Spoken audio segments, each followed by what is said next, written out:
Assalamualaikum warahmatullahi wabarakatuh. Alhamdulillah.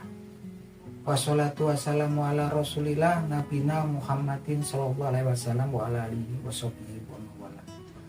Wa qala Allah ta'ala fil Qur'anil Karim, ya ayyuhalladzina amanu taqullaha wal takum nafsum ma qaddamat liqad. Wa taqullaha innallaha khabirun bima ta'malun. Alhamdulillah. Selamat siang para sedulur-sedulur yang saya cintai dan semoga dicintai oleh Allah Subhanahu wa taala. Oke para sedulur, jadi pada peristiwa pasca penaklukan kota Mekah, ada seorang penduduk kota Mekah yang bernama Wahsy bin Harb menemui Nabi Muhammad SAW. Nah, Wahsy bin Harb ini adalah dahulunya adalah seorang budak dari Habasyah yang dimiliki oleh orang Mekah ya teman-teman. Dan pada peristiwa perang Uhud, Wahsy bin Harb ini berperang di pihak kaum kafir Quraisy Mekah, dan di perang Uhud ini pula lah Wahsy bin Harb yang kemudian membunuh paman Nabi Muhammad SAW, paman kesayangan Nabi Muhammad SAW, yaitu Hamzah bin Abdul Muthalib.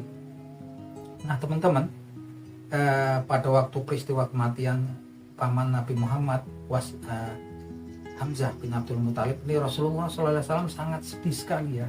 Ini peristiwa yang memang sangat menyedihkan dalam perjalanan kehidupan Nabi Muhammad SAW, yang mana kemudian pembunuhnya pamannya sendiri suatu ketika kemudian menemui Rasulullah SAW, dan beliau sepertinya juga nggak menaruh dendam ya kepada si Wahsy bin Harb. Dan Wahsy bin Harb ini menemui Nabi Muhammad SAW, menyatakan ketertarikannya, keinginannya untuk memeluk Islam. Tapi kemudian dia berkata, wahai Muhammad, bagaimana aku mau masuk Islam?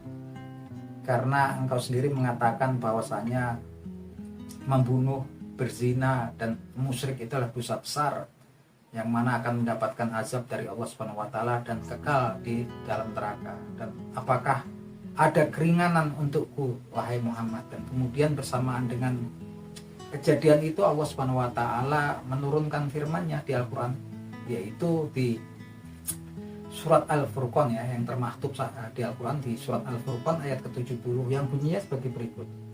Bismillahirrahmanirrahim.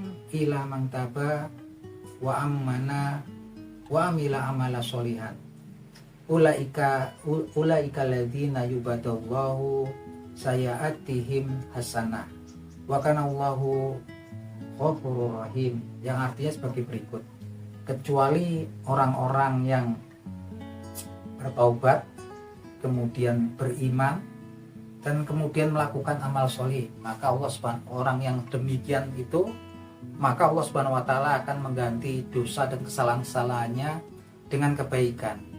Wa kana Allahu ghafurur rahim, dan sesungguhnya Allah Subhanahu wa taala itu ghafurur rahim, maha pengampun lagi maha penyayang.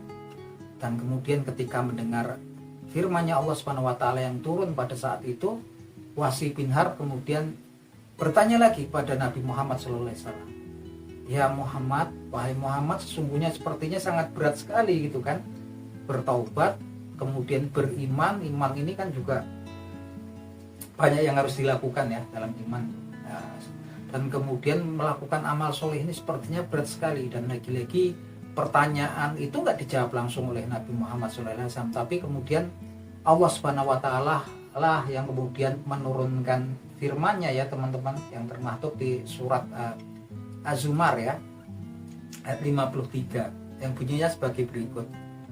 Bismillahirrahmanirrahim. Qul ya ibadi ladzi asrafu ala anfusihim la taqnati min rahmatillah innallaha yaghfiru dzunuba jami'an innahu huwal ghafurur rahim, yang artinya sebagai berikut: wahai hamba-hambaku yang telah melampaui batas atas dirinya sendiri, janganlah kalian berputus asa dari rahmatnya Allah Subhanahu wa taala, karena sesungguhnya Allah Subhanahu wa taala itu mengampuni semua dosa gitu kan.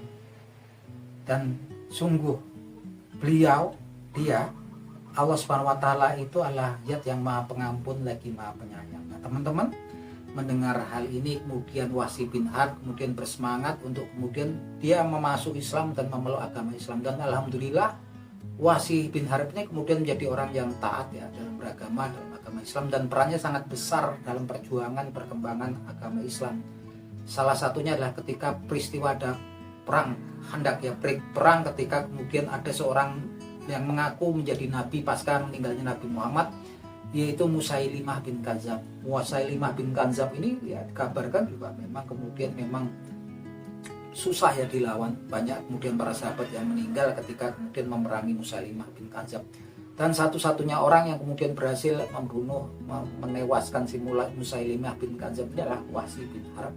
Nah teman-teman, dari kedua ayat tersebut yang saya ucapkan tadi, yang saya sebutkan tadi, ada Allah Subhanahu wa taala memperkenalkan dirinya kepada makhluk ciptaannya, kepada para hamba-hambanya.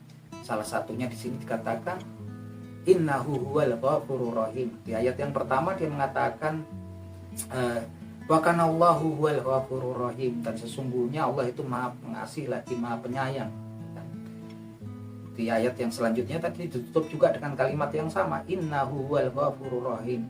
Sesungguhnya dia Allah Subhanahu wa taala itu ya Maha Pengasih lagi Maha Penyayang. Nah, teman-teman, kita ini yang banyak dosa, mungkin ada baiknya kemudian ketika banyak dosa dan pengen bertobat, salah satunya kan memang kalau ketika bertobat kita kemudian memang ya kalau kita berdoa ya teman-teman, ada baiknya kemudian kita mengamalkan menyebut Asmaul Husnanya Allah Subhanahu wa taala. Dan ini Asmaul Husna yang sangat penuh pengharapan ya, sampai kemudian Wahsy bin Harb pun mantap masuk Islam, yaitu Ghafurur Rahim, ya Ghafurur Rahim, ya yang Maha Pengasih lagi Maha Penyayang. Ya teman-teman, semoga bermanfaat obrolan kita di siang hari ini, dan semoga menjadi amal pahala buat kita semua di bulan Ramadan tahun 2025 ini. Akhir kata, wabillahi taufiq wal hidayah. Wassalamualaikum warahmatullahi wabarakatuh.